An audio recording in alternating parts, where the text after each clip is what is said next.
When Gen V was announced, many of us wondered how different it could be from the boys, especially considering that it was marketed as being more of the same, only in a college setting. Now that it's here, we can safely say that, well, that's true. It's actually the characters that make the show work for us, because unlike fully matured adults, the Supes of Gen V still possess that idiot gene which makes a Supe a superhero. Nearly all of the main cast has heroic tendencies that don't just show up when a camera's around, unlike most of their counterparts in the boys, but there is one character that the show might be lying to us about. The deceased Golden Boy's biological brother Sam, who resides within an underground facility on the God U campus, is portrayed as having a broken mind by all those who know of him. But is that really true, or is it just another Vought lie? Join us as we investigate. Before we go into our explanation, we have a very small request. If you like our content, please support us by subscribing to our channel. This is a small click for you, but for us, it means an awful lot. Thank you. Let's begin.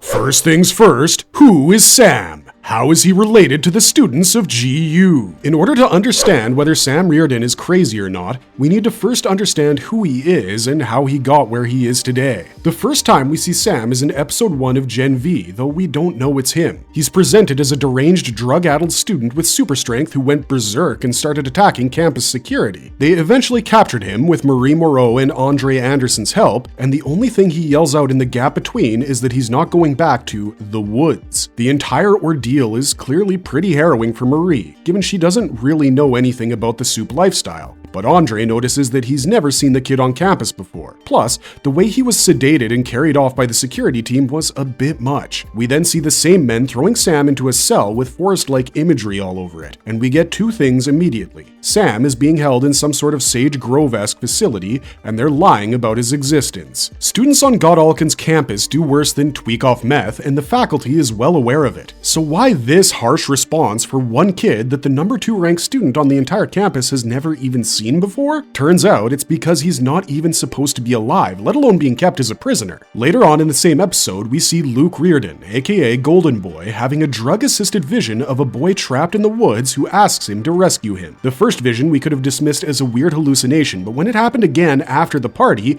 and Luke called the kid Sam, it was pretty much confirmed to us that this guy was related to Golden Boy. We didn't find out how, because Golden Boy pretty much snapped, killed God U director Brinkerhoff, and then blew himself up as well, going out with a literal bang. But all we had to do was hit play on episode 2.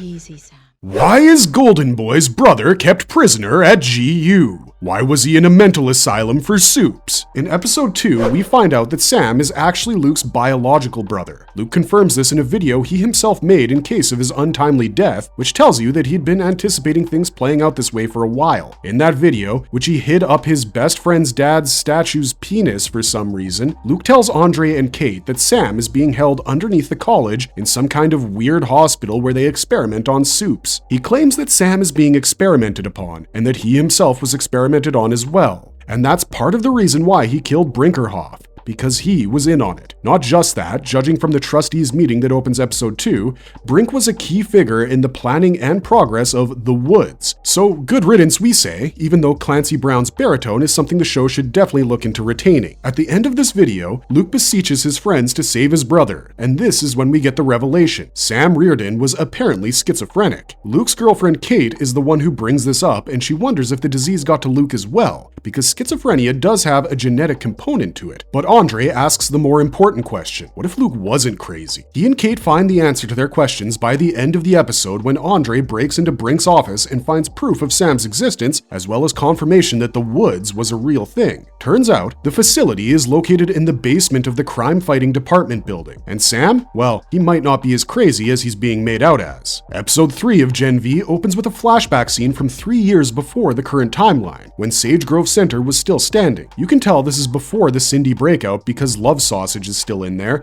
but so is Sam Riordan. Luke was called to Sage Grove because his brother was going through what appeared to be a psychotic break. Sam was constantly punching the walls of his cell and had left several fish-shaped dents in reinforced steel. He was beside himself with the revelation of the truth behind Compound V, and evidently, Luke had been called in to calm down his brother. Luke was doing a pretty good job of it too, until one of the security guys shot Sam with a taser, and then he went berserk. Sam sent his arm through the guard's stomach and out his mouth, like we saw in the trailer of Gen V, and he was only subdued because Luke's girlfriend Kate used her telepathic powers to tell him to go to sleep. This one episode, combined with the fact that it seems like even Luke was convinced his brother was a nutter, seems to give us enough reason for Sam's confinement at Sage Grove. But if you guys remember the real purpose of that facility, you'll realize that Sam isn't exactly the crazy nutjob that the show is trying to tell us he is. In fact, he's managed to keep himself pretty sane considering the abuse we see him going through on a routine basis. In the same episode, we see Sam being experimented on in the woods by Dr. Cardosa, who hammers something into the base of his spine as Dean Indira Shetty gaslights him into believing his escape was his own fault, and so this is his punishment. This stuff has probably been going on for a while considering he was moved out of Sage Grove shortly after Luke visited it, but that was 3 years before the current timeline. By every metric thrown at us by the show, Sam should have been a raving straitjacketed lunatic. But when we get an extended sequence with him, we find out that's not actually true. Instead, what appears to be schizophrenia could just be another set of powers lying dormant in his DNA.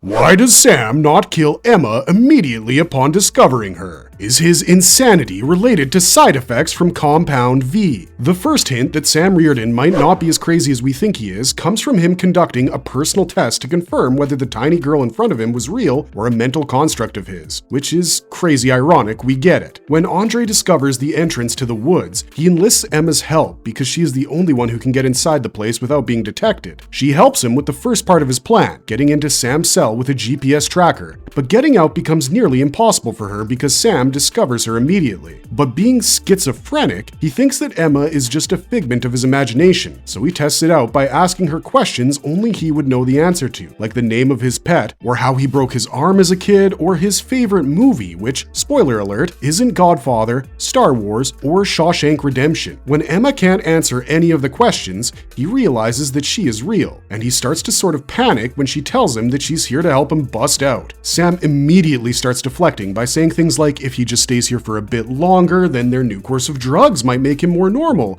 and the confinement isn't so bad. He displays clear signs of post-incarceration syndrome, and it makes sense given that he spent his teenage years locked up in soup facilities and being treated like a lab rat. Sam thinks he's better off imprisoned, but he is very appreciative of Emma's visit. He talks to her about his favorite movie, Waterworld, and calls it a tryst on humanity when really the highlight of the movie was Kevin Costner drinking his own piss at one point. This dialogue, and the fact that Sam calls Emma brave for even trying to rescue him, shows us that he clearly has a proper understanding of who he is, where he is, and what he's doing at all times. If he were as psychotic as his brother was made out to be after his death, Sam would have probably dashed Emma by the wall once he realized she wasn't a figment of his imagination, but instead, he saves her life when she's discovered, and even gets electrocuted for her sake twice. Sam is clearly able to function like a regular person cognitively, so why is he deemed insane? Well, the answer is in a scene from episode 1. You guys recall that before his death, Luke had two very lifelike visions of his brother asking him to rescue him from the woods? Luke thought he was hallucinating because he had mixed a bunch of drugs the night before, but in the second vision, Sam tells him that this isn't a dream and that he's really there. What if this statement is more literal than we think it to be? Later, in episode 3,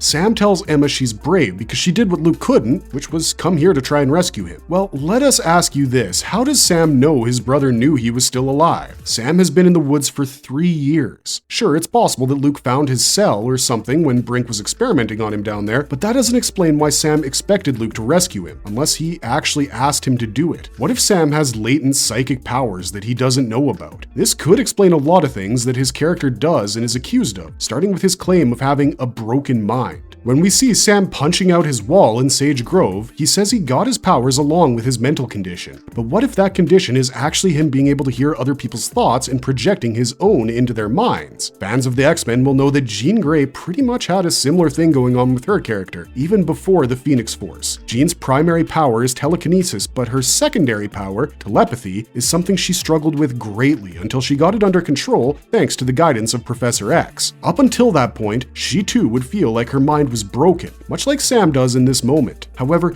the reason why he was taken to Sage Grove Center is never quite revealed. Sam thinks that he was given Compound V as a child like his brother. It's possible that the news about the truth of Compound V in Soups, coupled with the realization that his parents made him a freak, resulted in an episode that made Vought think that he was enough of a danger to remove him from society. But Sage Grove Center is also where Stormfront was experimenting on creating Soups by injecting people of various ages, and not just newborns, with Compound V, and then killing them off by having Lamplighter set them on fire. This begs the question, is Luke a newborn type Soup, or is he an experimental batch Soup? Either way, his handling of the Compound V news coupled with his latent psychic powers seems to be the reason for his current situation, but the latter would honestly make a lot of sense as well. It would make even more sense if that was the reason Sam was still being experimented on in the woods, because it's possible that Vought is trying to perfect their adult Soup formula through the data they gather on him. This theory about Sam having latent psychic powers can only be confirmed in future episodes, but one thing that's clear to us is that Sam Reardon, at the very least, is not traditionally insane. That's yet another classic Vought International lie, and what we really want to know is why. Marvelous verdict. But as for this video, we're afraid that's all we've got. What do you guys think? Is Sam Reardon actually insane? Or does he have psychic powers he just doesn't fully understand yet? Let us know in the comments section down below. Be sure to subscribe to our channel if you want more Gen V content, and like and share the video if you really want more Gen V content. It helps us make videos that you guys love. And with that, thanks for watching, stay safe out there, and have a marvelous day.